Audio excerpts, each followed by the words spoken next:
રક્ષાબંધનના પવિત્ર તહેવારને ધ્યાનમાં રાખીને રાજકોટ પોસ્ટ ઓફિસે બહેનોની સુવિધા માટે અનોખી પહેલ કરી છે। પોસ્ટ ઓફિસ દ્વારા હવે રાખડી મોકલવા માટે એક અલગ કાઉન્ટર શરૂ કરવામાં આવ્યું છે। આ વિશેષ વ્યવસ્થાથી બહેનો પોતાના ભાઈઓને સરળતાથી અને ઝડપથી રાખડી મોકલી શકશે, જેથી તહેવારની ઉજવણીમાં કોઈ વિઘ્ન ન આવે।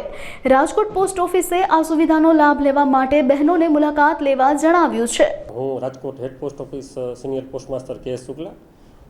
રાજકોટ શહેરની જાહેર જનતાને જણાવતા આનંદ થાય છે કે રક્ષાબંધન નિમિત્તે બહેનો જે એમના ભાઈઓને રાખડી મોકલાવે છે એ બાબતે આપણે બે પ્રકારની વ્યવસ્થા શરૂ કરેલી છે, જેમાં એક સાદી ટપાલ, એના માટે અમે સ્પેશિયલ તેના માટે ટ્રેસની વ્યવસ્થા કરી છે કે જેના કારણે થઈ અને જે રાખડીઓ છે એનું સોર્ટિંગ અગાઉથી જ થઈ જાય અને ડાયરેક્ટ જે તે મેઇન સ્થળોની બેગ બંધાય એના માટેની સાથોસાથ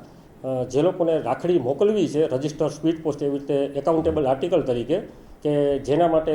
બુકિંગ કર્યાથી માંડી અને ડિલિવરી થાય ત્યાં સુધીની ઓનલાઈન સુવિધાઓ ટ્રેકિંગ માટેની ઉપલબ્ધ છે। એ માટે અમે એક ખાસ કાઉન્ટર રક્ષાબંધન સુધી ચાલુ કરવામાં આવ્યું છે અને તેના કાઉન્ટરમાં પણ જે ટોકન લેવો કે અન્ય વાર લાગે એવી ઓછી વ્યવસ્થા થાય અને સરળતાથી જે લોકોને રાખડી મોકલવી છે એ લોકો પોતાના ભાઈઓને કે સ્નેહીજનોને રાખડી મોકલી શકે। એનો ચાર્જ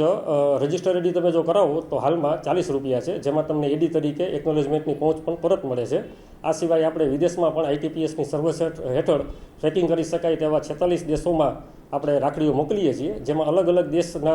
દેશ મુજબ અને સાથે સાથે વજન મુજબ તેમના ચાર્જીસ અલગ અલગ રહે છે, જે આશરે 200 રૂપિયાથી ચાલુ થઈ અને 400 રૂપિયા સુધીની તેની રેન્જ હોય છે। હાજી, વિદેશમાં જે ઝડપથી રાખડી મળે એના માટે જે અહીંથી બેગ બાંધવામાં આવે છે ત્યારથી લઈ અને જે અમારી મેઇન ફોરેન પોસ્ટ ઓફિસ હાલમાં 2 જગ્યાએ કાર્યરત છે, અમદાવાદ અને મુંબઈમાં, એ બાબતે પણ ત્યાં અમારા ઉપરી ઉચ્ચ અધિકારીઓ તરફથી સ્પષ્ટ સૂચના હોય છે અને જે રાખી મેલ્સ હોય છે તેને પ્રાયોરિટી આપી અને મેક્સિમમ લેવલે અન્ય કોઈ પણ પ્રકારના હિન્ડ્રન્સ ન આવે અને સરળતાથી જે તે દેશમાં પહોંચી જાય એ માટેની વ્યવસ્થા કરવામાં આવે છે।